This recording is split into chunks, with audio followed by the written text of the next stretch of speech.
In year two under Bill O'Brien, Boston College could have their most efficient offense in years.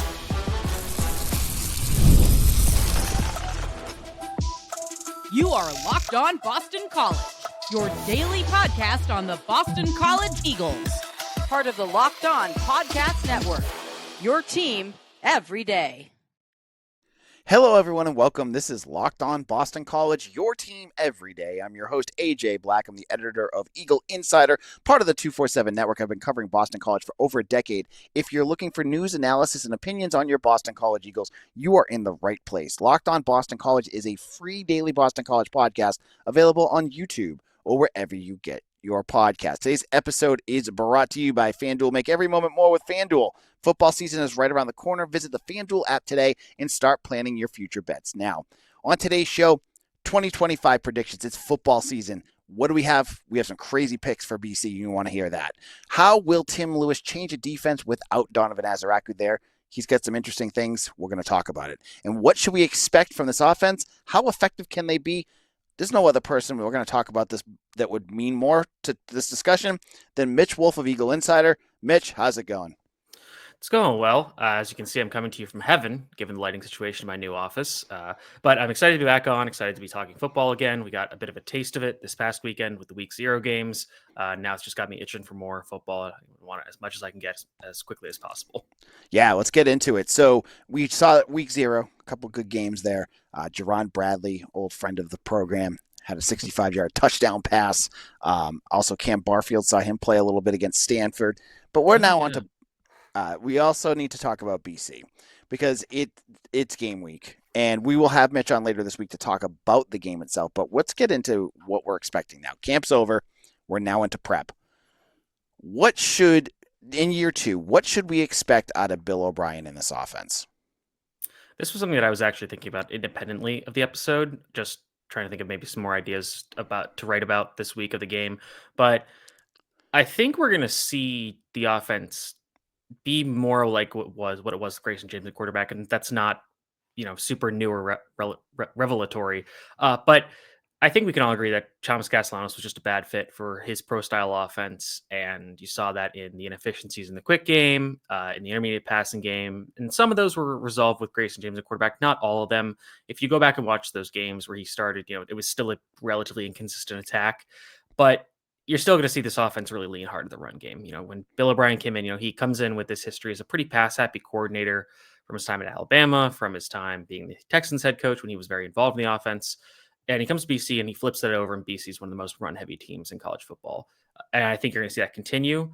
The offensive line is obviously going to take a step back without Drew Kendall, Oz Trapillo, and you're putting in some new guys in there. Luckily, a lot of them are veterans, so they're bigger, older, stronger, all that, but they just haven't played as much, and they're just probably not as good because Ozzie Trapillo is a second round pick who's contending to start with the Bears, and Drew Kendall looks like he's going to make the roster for the Eagles, be their backup center for the next few years. So you're just going to have a regression in talent in the offensive line, but you should get better, or at least more consistent quarterback play than how bad Thomas Castellanos was at points, and even Grayson James had some hiccups here and there. But you're also going to see some pretty good skill talent, especially at the receiver position. So I think you're going to see BC still run the ball, but I'm pretty sure you're going to see them spread the defense out more as opposed to running from heavy personnel. You have Jeremiah Franklin as one tight end, but you're not sure exactly what Ty Lock was going to give you. Ezekiel Moore is kind of a more like a fullback, H-back kind of type, but you feel really good about your three receivers, Lewis Bond, Reed Harris, and Jaden Ski. You feel good about those guys, and then whichever running back you want to use depending on the situation.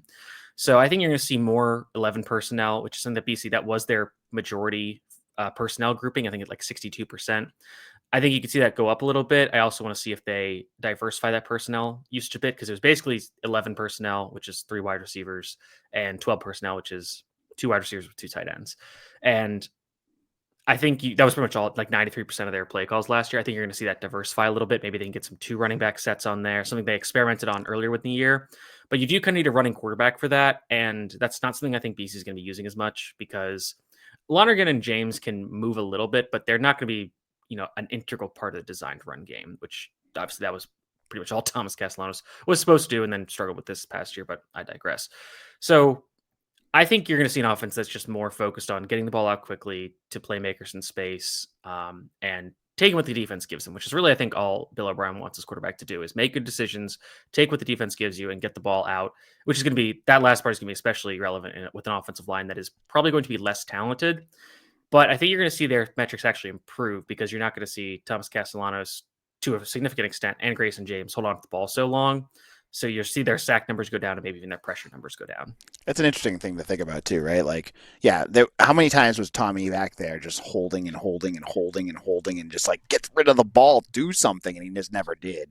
So I've got a stat for you for that. So according to Pro Football Focus, among FBS quarterbacks with at least 100 dropbacks last year, Thomas Castellanos was tied for the 5th longest average time to throw at 3.27 seconds. If you actually look at True Media stats for that, it would be tied for the third highest at 3.38 seconds.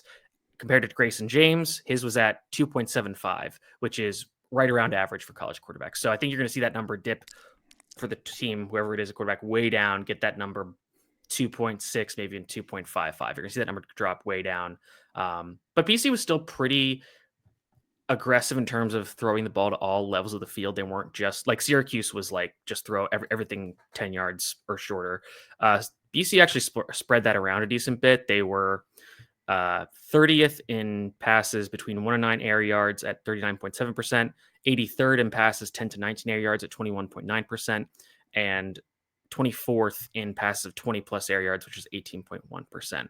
And they were 24.4% passes at or behind the line of scrimmage. And that last one really went up with Grayson James at quarterback. It went from 18% or about 19% with Tommy at quarterback and 32% with Grayson James at quarterback. So that nearly doubled. So you're going to see a lot more of those screens, a lot more of that kind of stuff. Just try to get the ball out quickly and keep the offense on schedule as opposed to taking those big sacks, throwing the ball into harm's way. So it kind of goes back, and we talk about pro-style offenses, right? And I'm not going to obviously compare him to Tom Brady, but that was what his big thing was, right? Like get the ball out as fast as humanly possible sometimes. Mm-hmm. And that's, O'Brien's part of that coaching tree.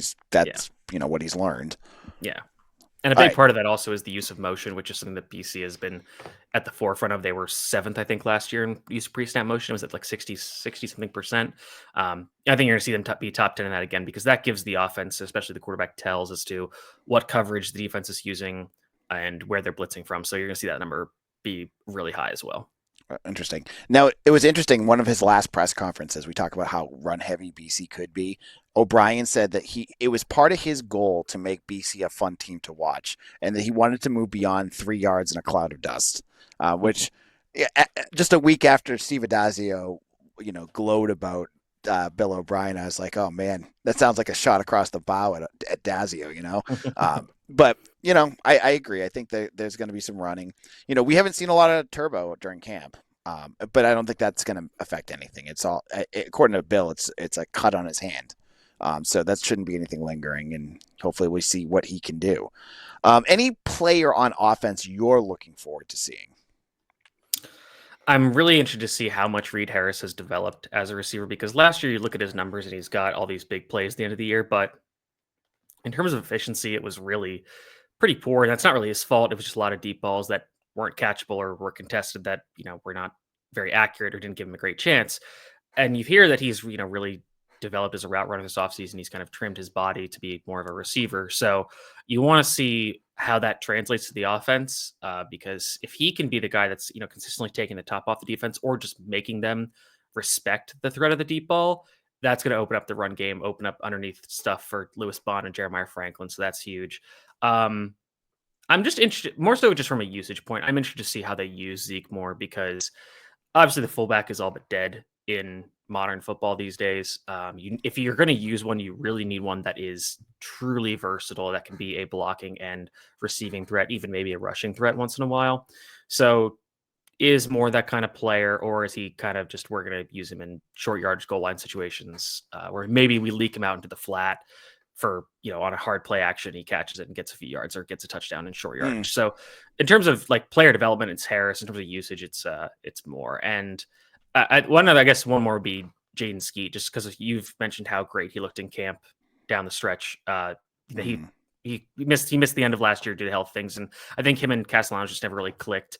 So you didn't really get to see him take that step. But now this year, I think he's had a really great camp. So hopefully he can build on that, stay healthy, and again be another receiver that can force defenses to respect every target piece he has, and they have trouble defending the whole field. Excellent. Yeah. And in a moment, I want to talk to Mitch about Tim Lewis. Bill O'Brien, speaks very highly of him and what he could do to this defense without Donovan Azaraku. Based off of what we've heard about from camp and, Mitch's thoughts, we're going to get into that in just a moment.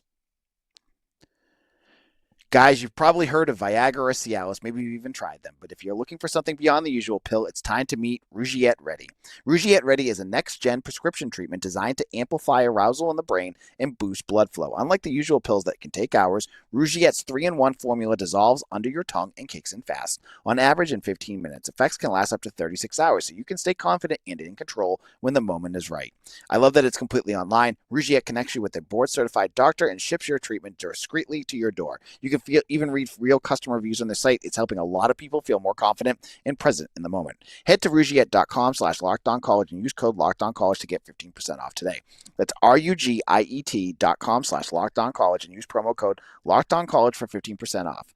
Individual results may vary with prescription treatment. Compounded drugs are permitted to be prescribed under federal law but are not FDA approved and do not undergo FDA safety, effectiveness, or manufacturing review. Please visit the Rougiette website for full safety information.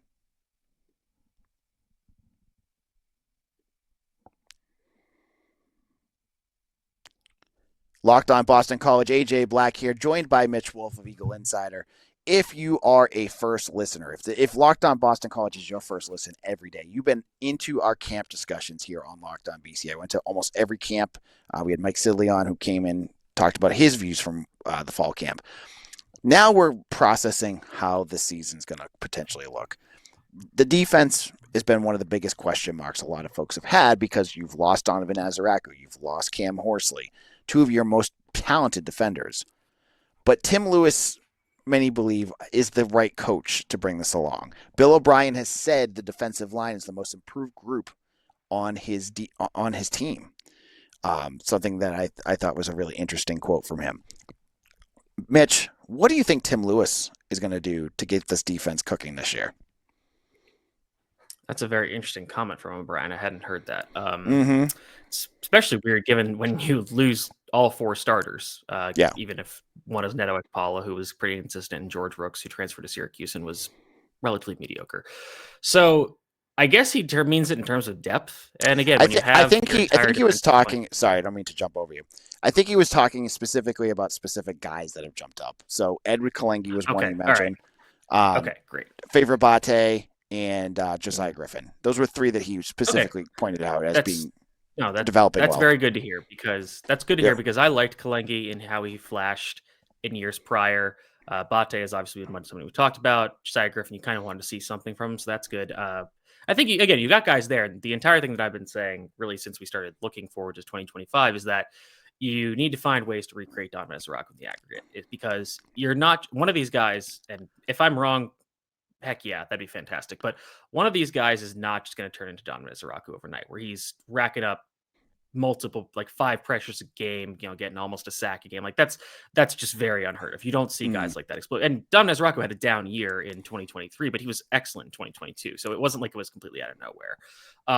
So you need to find ways to get those guys going. And it's not just going to be with a 4-man rush. You're not just going to blanket, here, you guys go straight, go get the quarterback. You're going to need to blitz. You're going to need to have sim pressures and creepers. You're going to need to have stunts, exotic looks where guys are looping around and going through into different gaps. You have to confuse the offense because you probably don't have a guy that can consistently win every pass rush rep within 2 seconds to get to the quarterback. That's basically what you need.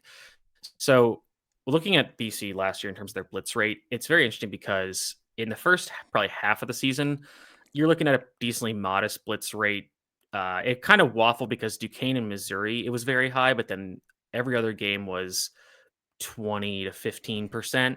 And then the last half of the year, every game was at least 30% with excuse me, 2 in the 40s, 1 at 50%. And then Nebraska was 61.3% when they were just throwing the kitchen sink at the Cornhuskers.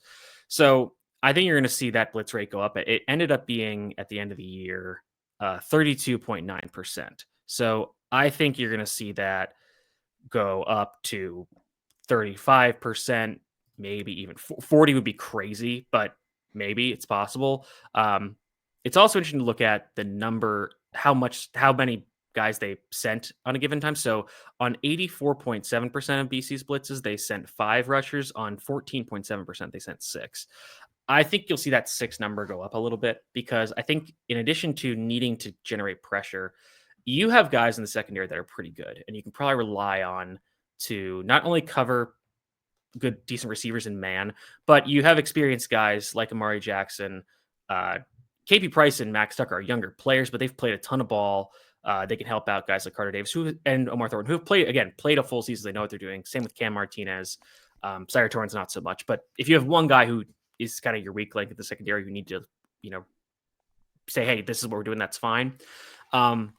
So you can allow those guys to like do some exotic coverage stuff where they just need to communicate, and as long as that happens, again, it's a big ask, it's a significant ask. But if they do it, then you guys can execute some complex coverage rotations, leave those guys isolated, and you can send 5 or 6 or even 7 guys after the quarterback because you probably need to do that. Otherwise, you're going to be sitting back there, and maybe the coverage just holds up well enough where they can hold up in cover 3 or cover 4 and just say, okay, we're going to wait. We're going to give the pass rush time, but that can be a little dicey. And then you're going to get rushing quarterbacks who can get outside the pocket, create some plays.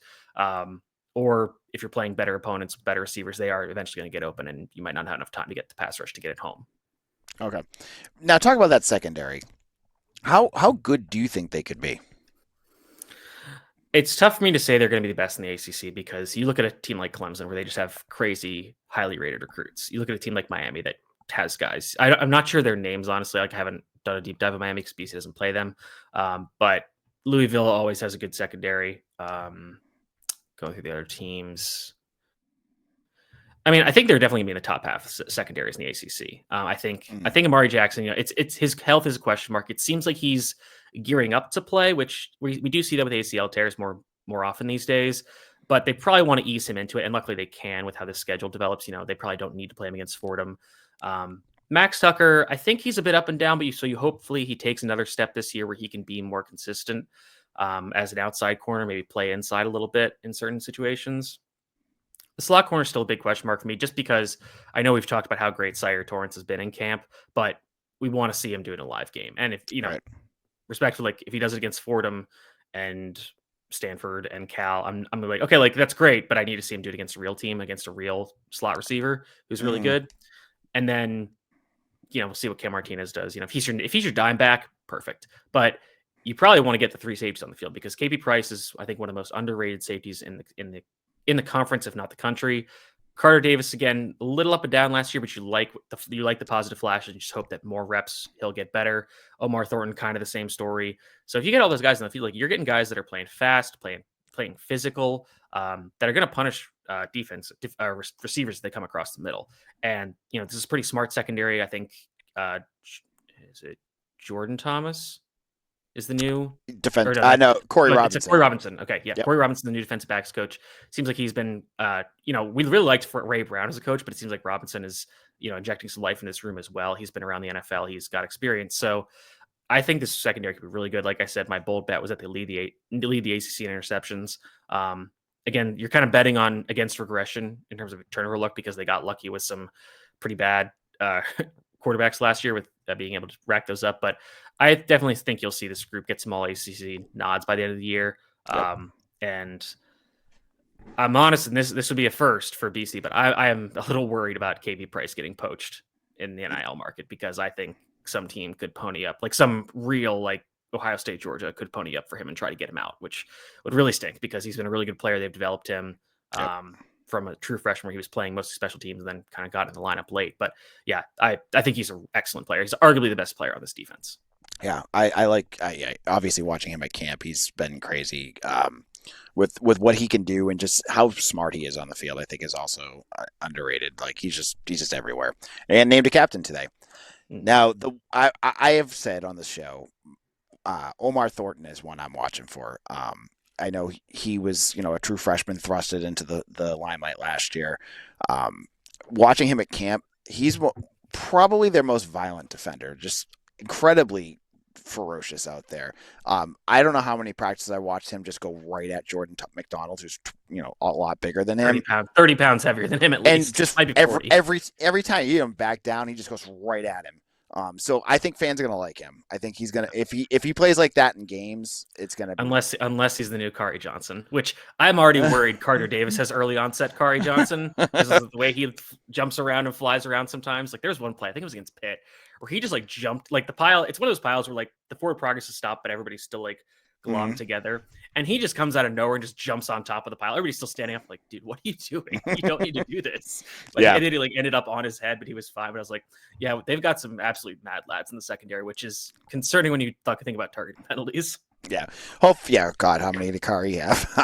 But let's in a moment, let's get some predictions.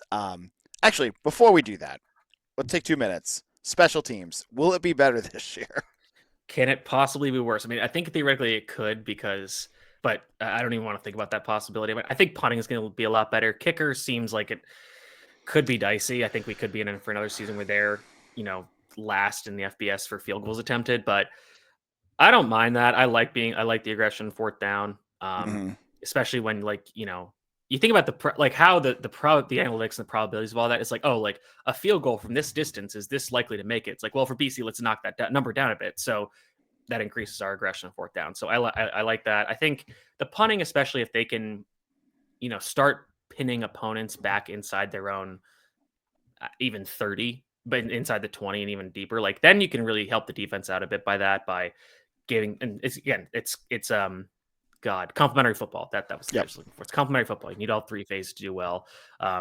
And you really, again, like outside of one kick return against UNC, I thought this was an excellent coverage unit. So you do lose a guy like Joe Marinaro, who is really key to those coverage units. So hopefully they can stay really solid on that front, because that's something that you don't think about until it's bad. And when it's bad, it's crushing. So you hope that stays good. Yep. And, they've got guys that they're thinking highly of on that special teams, guys like Wanza Ball and stuff like that. I know they're really high on him. Luke McLaughlin. Luke McLaughlin. Yep. In a moment, we're going to give our predictions for the season. Do Mitch and I think they're going to get past that 8-win mark? Or is it going to be a regression? We'll get into what our thoughts are on that in just a moment.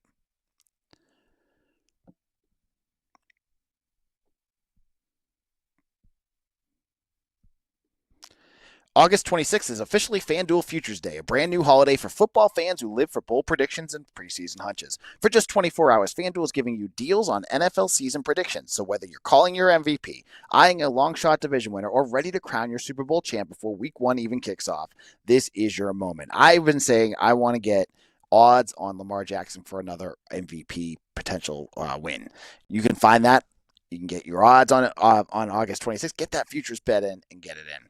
And then for the Patriots, I'm still being that homer, picking them to win the AFC East. You can get good odds on that. Find that all on FanDuel as well.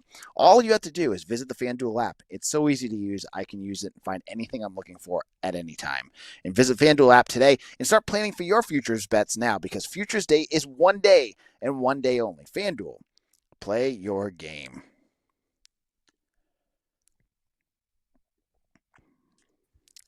Locked On Boston College, AJ Black here of Eagle Insider, and thank you all who have made Locked On Boston College your first listen, and to our everydayers out there who have been listening through every single show for the last 8 months with no football. Football is back, and I'm so excited to share all the next 4 months with you to talk about BC football. So now it's time for our predictions. We've kind of done a little bit of this, but now that camp is over, now that we've got our bearings with us, Mitch and I are going to go over what our predictions for this season will be. Mitch, would you like to go first or second? Firstly, I'm going to kind of agree with you on the Patriots thing. I wouldn't win the AFC East, but I do like over 9.5 wins at plus 175. That's great odds. I think they're going to be a playoff team, but the odds are not as good for just playoff team. So I would, and this is even an easier bet. I would go with over 9.5 wins at plus 175 on FanDuel. I could tell Mitch was looking at something, and I'm glad that he was looking to help out on an ad read. So thank you, Mitch. As soon as you said that, I was like, no. I was like, I kind of agree with you, because I still think the Bills will do it, but Patriots are going to be good this year. I'll ride with you on that. Going back to BC, I want to preface this by saying that the margins between 7-5, 6-6, and 5-7 are extremely thin, especially against a pretty good schedule. And for that reason, I'm picking BC to go 6-6. And I know that's very boring. It's what they do all the time. But, and I'm kind of repeating all the stuff that's going to be in an article that I have coming out tomorrow with my predictions. But I think this team still has too many big questions that have yet to be resolved, and they won't be resolved until basically the end of September. And those questions are what's going to happen in the quarterback position? How do the trenches deal with major departures on both sides of the ball? And can the special teams get to a point where they're not losing you games actively? And all of those play an extremely large role in how you're going to perform, especially against equally talented teams. So if you look at this schedule, you look at games like Michigan State, Pitt, and Georgia Tech, and those are my three like toss-up games. And I think those really could go either in any way possible because you were really close to Michigan State last year. You know, they had the red bandana magic. The weather was terrible. They turned the ball over a bunch, and BC still needed to score at the last second to win. And now the game is in Michigan State. So, and Michigan State is probably going to be better this year. I think their defense is a little thin, but they still have some decent players. And Aiden Childs is probably going to be better. And they'll probably have Nick Marsh back, who's a great wide receiver. You look at Pitt. You got Pitt at the worst possible time for them last year. They were much better than when they played BC. I still think they weren't that great of a team, but I still think they were probably honestly equal with BC. If they played them in the early in the year, it's probably, it could go either way. And then you look at Georgia Tech. Georgia Tech, same record as BC the last 2 years. They've got some questions on the line in the trenches really as well, but that game comes after red bandana at the end of 8 consecutive games for BC. So that kind of negates the benefit you get from playing that game in early mid-November with Georgia Tech coming north, but that's a big question mark for me. So I think those games could go either way, and that's where you get anywhere between 5-7 and 7-5. So I think that you look at the rest of the schedule, I feel like the month of September is still pretty winnable. There's a very realistic world where they exit September 4-0, where you beat Fordham, beat Michigan State, probably close, and I think you can handle Stanford and Cal pretty easily. They're both pretty bad, as we saw with Stanford. Pitt is going to be tough. I think that's a big measuring stick game. What is this team really going to be? Clemson, it's Clemson, and they're at the height of their powers. Then you get UConn. That's going to be a little tough because you're coming off a big game against Clemson. Can you get back up? It's UConn, so it is a rivalry, so BC is going to want to put BTA. Look up Kari Johnson's tweet about Florida State for that if you want to know what it means. Then you get at Louisville, which is a team BC struggles with. Then you get the 3 home game stand against Notre Dame, SMU, Georgia Tech. Those are 3 good Notre Dame and Georgia Tech, especially physical teams that have a lot of talent. And you get red bandana for SMU, so I think that could be a win. That could be your kind of upset flip, where if BC wins all their toss-ups and they somehow pull that off, then you get to 8-4, but I think that's very unlikely. Then you get bye week and at Syracuse, and my thoughts on Syracuse are well known. I think that team is fraudulent. I think they'll be exposed this year against a much better schedule, and I think BC will be in a better position to win that game. So I'm going 6-6 again. Again, it could be. I saw somebody post on our over-unders post on the website saying over-under 6.5 wins, and I thought that was very unfair because that's exactly what it is. The over-under is 6.5. Luckily on FanDuel it's still 5.5. I think you can still get plus money on the over, so I would hit that while you can, if you're not in Massachusetts, obviously. But I just have a lot of questions about this team, and they're all at like the quarterback, the end of the lines are the 2 biggest things that really determine how you're going to do as a football team. Everything else is in college football. Everything else is relatively ancillary to those 2 things. So I'm going on the other end of Mitch with the 6-6. I'm going to the higher end of 7-5 because I know. Woo! I went really liberal with this one. Basically what Mitch said. To me, I could make an argument for BC to win, and fans hate me for saying this, but every game except for Clemson and Notre Dame. I don't think they have a chance in either of those games. No, I think that's totally fair. But you can argue any of the other ones. And I've made it the point clear, as you mentioned, SMU. They almost beat them on the road last year. They almost beat Louisville if they didn't crap the bed for one quarter. They've had all these chances where they could do it. As you mentioned, if Dylan Lonergan is the guy, and if he can get BC consistently moving the football, and I think the offensive line will be okay. I've said all along, I don't expect them to be fantastic, but they're not going to be 2022 again. They'll be okay. They're going to do okay against every other team except the Tigers and Notre Dame. And maybe they might run into some issues here and there, but I think they'll be able to pull off some wins. As you said, 4-0 going against Pitt. I think that's where I'm predicting. A 5th win against UConn. I right there with you on Syracuse, and then my 7th is SMU for red bandana. I think that's my 7th win, but that's the thing about college football is we'll watch this in 2 months and go, what the hell were we thinking?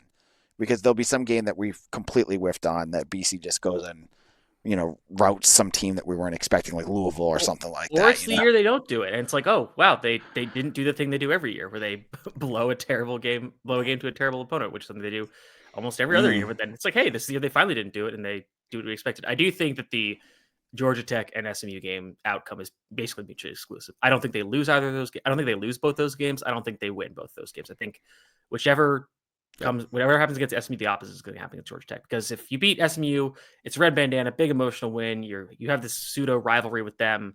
It's big thing, and then the next week you're coming down from that. You've played 8 games in a row. You're like trying to get to the bye week, and Georgia Tech's a physical team, and their offense is really complicated, so you have to get prepared for that. So BC might just kind of not a trap game, but just like a letdown spot where you're coming off the emotional high, and then you just don't have enough in the tank to get past a pretty good team. So yeah, I think there's nothing that has happened this offseason to make me think this season is going to be like significantly different than last year. The one thing I will say is I think they are going to be a more consistent team and possibly a better team than they were last year in terms of, metrics, whatever you want to call it, but their record will probably be the same and possibly worse. Although a 6-6 final record would maybe get them an easier bowl game, which would be nice because I'm tired of playing Power 5 teams. Maybe for the love of God, send us to Tampa or somewhere that isn't a baseball stadium in the Northeast, although they'll probably just send us right back to Fenway. Let's get I had to say too, I like even if they get 7 wins, like say my thought is they get 7 wins, right? You get to the bowl game, and then as we saw last year, it's a complete crapshoot. Who opts out? Who are you going to lose? And BC lost everyone last year. They lost their entire offensive line. They lost, Donovan and Cam. They were playing. It wasn't the same team we watched 2 months ago. Mm-hmm. I look at the team this year. Who would opt out? Probably Bowery, maybe. I don't know, because he does have another year. So maybe Logan Taylor, which you have some depth at the guard positions. That could be okay. Maybe Franklin, because he's Bond. If they're, it's kind of like, people kind of got on Jack Conley for opting out. It's like, if Jack Conley tears the ACL in this game, he's not getting picked up. Like these guys are on the fringe of being drafted, so they need every advantage they can get. So that would McDonald, KP Price. Well, so I don't know, because he would be declaring a year early, which is possible. But if he has a great year, then more power to him, and they've got depth at the safety positions. That's fine. Davian Crouch, Owen McGowan. The defensive tackle room could end up being a nightmare because they're all redshirt seniors or graduate students. So that could be bad, but maybe 1 or 2 of them stick around. I don't know. No. All right. Maybe my thought was off. Yeah. But anyways, all right. So Hutchins. Yeah. Okay. Never mind. Yeah. All right. So again, this is from Split Zone Duo, but the bowl games are only, the best thing to do with bowl games is just use them to establish whatever prior opinion you have. So if it's great, it's like, oh, this is proof of good culture. But if you lose, it's just bowl game. Who cares? Mm-hmm. Yeah. I've heard a lot about revenue sharing coming up for that too. That could also help in the future for some players. I don't know. But who knows? But later on this week for Friday's show, Mitch is going to come on and we're going to talk about Fordham. We're going to talk about the Rams, the running Rams, and give our predictions for the weekend, talk about what's going on there. I'll be at the game. I'm up at the press box like I always am. Mitch will be following along. We'll have all our discussions here, and you know where to look for us. Mitch, where can people find your work? You can find me at Mitchell T. Wolfe, WOLFE on Twitter. You can check out my work on Eagle Insider, obviously. Got to have my predictions coming out this week, and then we'll jump back into the weekly schedule of having my matchup report, which will come out on Tuesday, and then the weekly preview, which will come out on Friday. We'll have matchups to watch, the keys of the game, and best bets and all that kind of fun stuff. So keep an eye out for that, and it's finally here. We're back. Football's back. We should have this week soon the depth chart, but if you've been listening to Locked On BC, I can't talk about the depth chart or I get in big trouble.